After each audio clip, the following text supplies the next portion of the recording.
जय हिंद साथियों। आज के वीडियो में हम एशियन खेल के बारे में पढ़ेंगे। कैसे इसकी पृष्ठभूमि तय की गई, कहाँ से इसकी सोच आई, उद्देश्य क्या रहा, इन सब के बारे में हम इस वीडियो में डिस्कस करेंगे। और इसको शुरू करने से पहले हम आपसे हमेशा की तरह रिक्वेस्ट करेंगे कि चैनल को सब्सक्राइब और शेयर ज़रूर कीजिएगा, जिससे कि और लोगों तक वीडियोज पहुँचे और उनकी मदद हो सके।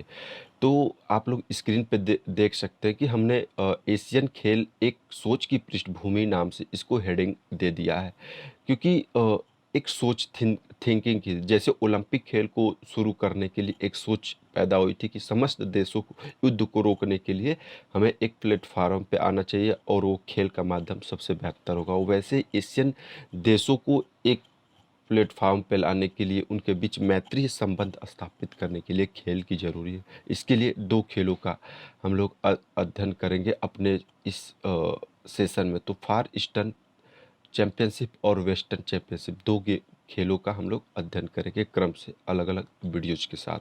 तो पहला हम लोग का है एशियाई खेल की जो पृष्ठभूमि की बात करते हैं, तो वहाँ आती है दो खेल। एक खेल होता है प्रथम विश्व युद्ध से पहले की बात आती है कि सुदूर पूर्वी एथलेटिक्स एसोसिएशन चैंपियनशिप 1913 में शुरू किया गया। हालांकि 1913 में इसका नाम कुछ और था, बाद में इसका नाम परिवर्तित करके ये नाम किया गया। ठीक। और दूसरे विश्व युद्ध से पहले जो था वेस्टर्न एशियाटिक खेल, यानी कि पश्चिमी एशियाई खेलों की नींव रखी गई थी 1934 में जीडी सोधी के माध्यम से। तो लिहाजा देखिए, पूर्वी एशियाई देश यानी कि पूर्वी देश और प्लस पश्चिमी देशों की खेल दोनों को हो रहा था। ठीक, 1934 तक दोनों खेल चले थे, इसके बाद बंद कर दिए गए और फिर दोनों को जोड़ने के बाद नींव पड़ी थी एशियन खेल की। ठीक। तो इन्हीं सब का हम लोग डिटेल में अध्ययन करते हुए चलेंगे। तो हम लोग सबसे पहले हम पूर्वी एशियाई खेल जो था शुरू किया गया था, तो उसका ही पहले हम लोग अध्ययन करने की बात करेंगे। तो जैसा कि हेडिंग में आपको दिख रहा है, the far eastern athletics association championship. ठीक। तो इसके बारे में हम लोग अध्ययन करेंगे। तो बात आती है सन 1913 की। 1913 में दो व्यक्तियों का हम लोग इस वीडियो में जिक्र करेंगे। पहला होगा एल्बर्ट ब्राउन। एल्बर्ट ब्राउन व्यक्ति होंगे और दूसरा व्यक्ति होंगे विलियम कैमरून। तो दोनों लोग मनीला फिलीपींस के थे। तो जब ये एल्बर्ट ब्राउन जो थे, ये मनीला कार्निवाल गेम्स के अध्यक्ष थे एल्बर्ट ब्राउन, और उन्हीं के अंदर एक सोच आई क्यों ना पूर्वी एशियाई देशों के लिए एक खेल ऑर्गेनाइज किया जाए। ठीक। तो इन्होंने क्या किया कि सबसे पहले जापान और चीन दो देशों को प्रस्ताव भेजा कि मतलब आइए हम लोग मिलकर एक पूर्वी एशियाई देशों के लिए, मतलब एक क्षेत्रीय खेल संगठन बना के खेल को शुरू किया जाए। उस समय ये जो थे फिलीपींस एमेच्योर एथलेटिक्स फेडरेशन के अध्यक्ष थे 1911 से 1913 के बीच में। लिहाजा जब इनका कार्यकाल 1913 में ख़त्म होता है, तो वहीं पे बात आ जाती है विलियम कैमरून की। विलियम जो कैमरून थे 1913 में, यानी कि एल्बर्ट ब्राउन के हटने के बाद विलियम कैमरून को अध्यक्ष बनाया जाता है फिलीपींस एमेच्योर एथलेटिक्स एसोसिएशन के। और इन्होंने ही तुरंत क्या करते हैं कि सुदूर पूर्वी ओलंपिक संघ का गठन कर देते हैं, अर्थात कहें तो the far eastern Olympic association का गठन कर देते हैं। और तय किया जाता है कि प्रत्येक जो ईस्टर्न चैंपियनशिप गेम्स आयोजित होगा, 2 वर्ष पे आयोजित किए जाएंगे। और इसके बाद हम शुरू हो जाता है पहला फार ईस्टर्न एसोसिएशन एथलेटिक्स चैंपियनशिप खेल। तो पहला चैंपियनशिप की जब हम बात करते हैं, तो पहला चैंपियनशिप 1913 को 4 फरवरी 1913 को ऑर्गेनाइज किया जाता है। और इसका स्थान रहता है फिलीपींस मनीला के ही अंदर, जो कार्निवाल मैदान था उसी के अंदर, जिसको कार्निवाल मैदान को अब हम रिजाल मेमोरियल स्पोर्ट कॉम्प्लेक्स के नाम से जाना जाता है। यहीं पे इसकी शुरुआत की गई थी, उद्घाटन किया गया था। उस समय इस खेल का नाम जो दिया गया था प्रथम ओरिएंटल ओलंपिक खेल दिया गया था, क्योंकि जब जो विलियम कैमरून थे, विलियम कैमरून, इन्होंने ही ओरिएंटल संघ की ओलंपिक संघ की स्थापना की थी पूर्वी एशियाई खेल को शुरू करने के लिए। तो उसीलिए इस खेल का नाम भी उसी संघ के नाम पर प्रथम ओरिएंटल ओलंपिक खेल पड़ा था। और इसमें भाग लेने वाले देश जिनमें से शुरुआत फिलीपींस की किया गया था और जापान और चीन 3 देशों ने मिलकर इस खेल को ऑर्गेनाइज किया और तीनों देश 1934 यानी अंतिम फार ईस्टर्न एथलेटिक्स एसोसिएशन चैंपियनशिप जब तक 1934 तक चला तब तक चलाया गया और प्रतियोगिताएं जो थी 8 दिनों तक चली थी। ठीक, लिहाजा इस गेम को हम लोग डिटेल में नहीं जाएंगे कौन देश आगे ज़्यादा मेडल जीता, क्योंकि हमें एशियन गेम की पृष्ठभूमि बस तय करनी है, समझाना है आपको। तो इसके बाद दूसरा खेल ऑर्गेनाइज किया जाता है। दूसरा खेल लिया जाए 2 साल बाद। 2 साल बाद 1915 में संघाई चीन के होंगको पार्क में ऑर्गेनाइज किया जाता है और 1915 में ही दो चीज़ें होता है, खेल का नाम और संघ का नाम दोनों बदल दिया जाता है। क्योंकि देखिए, नाम पड़ जाता है ओरिएंटल ओलंपिक खेल, जो खेल का नाम था पहले 1913 में हम लोग पढ़े, उसका नाम बदल के सुदूर पूर्वी चैंपियनशिप कर दिया जाता है। यानी कि फार ईस्टर्न चैंपियनशिप, यानी पूर्वी देशों का एक खेल प्रतियोगिता होता है। चैंपियनशिप मतलब कुछ देश मिलकर जब कोई खेल प्रतियोगिता करते हैं तो उसको हम चैंपियनशिप के नाम से जानते हैं। तो कर दिया गया और संघ का जो नाम था उसको बदलकर सुदूर पूर्वी ओलंपिक संघ, the far eastern Olympic association का नाम बदल के सुदूर पूर्वी एथलेटिक्स संघ कर दिया गया। तो ये दो चीज़ें 1915 में चेंज देखने को मिला। उसके बाद आ जाते हैं हम 1917, 1919 ऐसे ये इस खेल होता हुआ नवा फार ईस्टर्न एथलेटिक्स एसोसिएशन चैंपियनशिप का समय आ जाता है और वहाँ पे नाम आता है नवा खेल का। नवा जो खेल था वो 1929 के टोक्यो जापान में ऑर्गेनाइज होना था, लेकिन जापान इसको समय से ऑर्गेनाइज नहीं कर पाया और इसको 1 साल बाद 1 मई 1930 को ऑर्गेनाइज कर पाता है।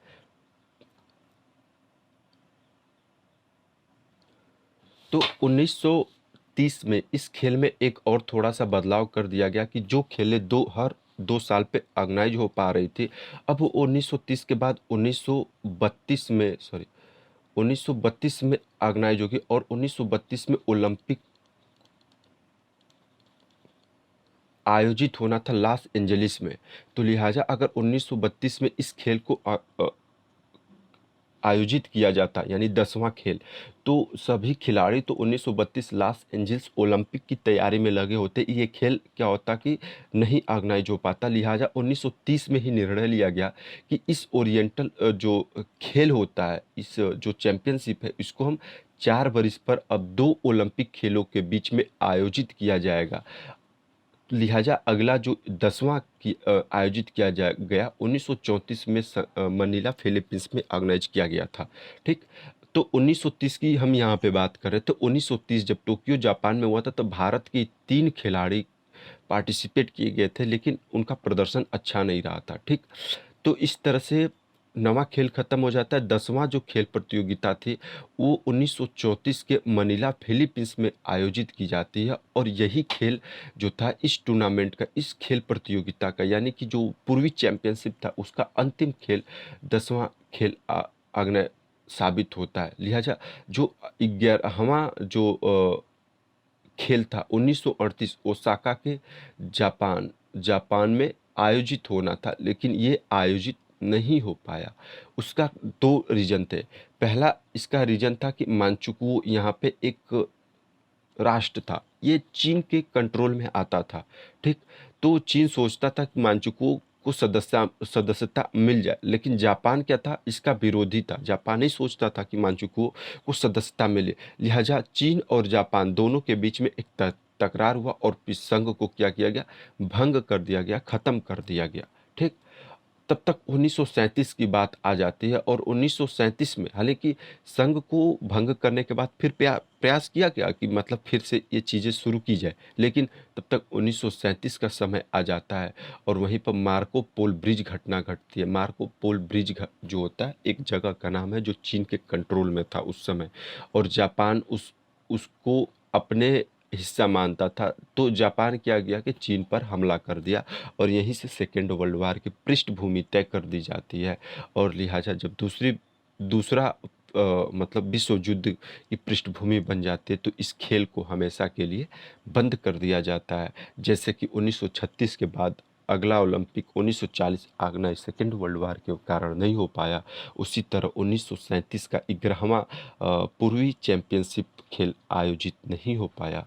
आगे हम लोग पढ़ेंगे कि द वेस्टर्न एशियाटिक गेम्स यानी कि जो पश्चिमी एशियाई देश थे उनका जो खेल था वो भी 1934 में ऑर्गेनाइज किया गया और अगला 1938 में ऑर्गेनाइज किया जाना था लेकिन नहीं हो पाया। लिहाजा उस चीज़ को हम लोग अगले वीडियोज में पढ़ने का प्रयास करेंगे। तो जो पूर्वी चैंपियनशिप खेल था, सुदूर पूर्वी चैंपियनशिप, इसकी जो खेल संख्या थी, खेल संख्या में कुल 9 खेलों को शामिल किया गया था, जिसमें athletics, baseball, basketball, diving, football, तैराकी, टेनिस, वॉलीबॉल, साइकिलिंग। साइकिलिंग जो था वो 1930 संघाई में सिर्फ पहली और अंतिम बार शामिल किया गया था और इसमें शामिल होने वाले जो देशों की संख्या थी वो कुल देश की संख्या जो थी 8 संख्या थी। पहले जो खेल हुआ था उसमें आप रिपब्लिक ऑफ चाइना 1930 से 1934 तक, फिलीपींस भी 1913 से 1934 तक और जापान जो था वो भी 1913 से 1934 तक लगातार पार्टिसिपेट करते रहे।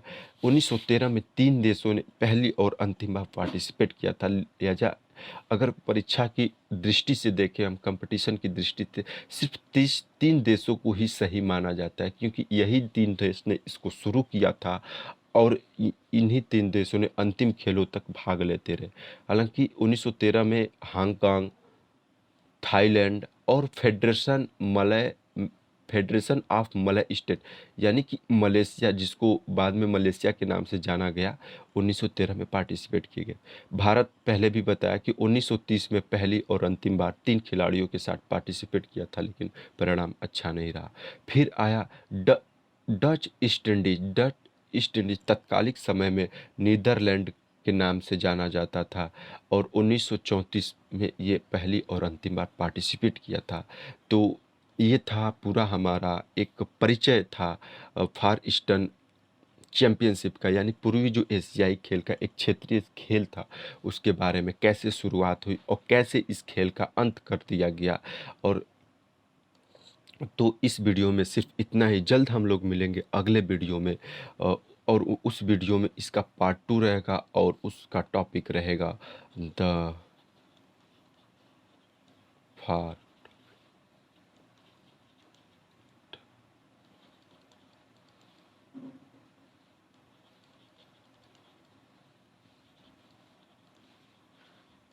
यानी कि पश्चिमी एशियाई खेल।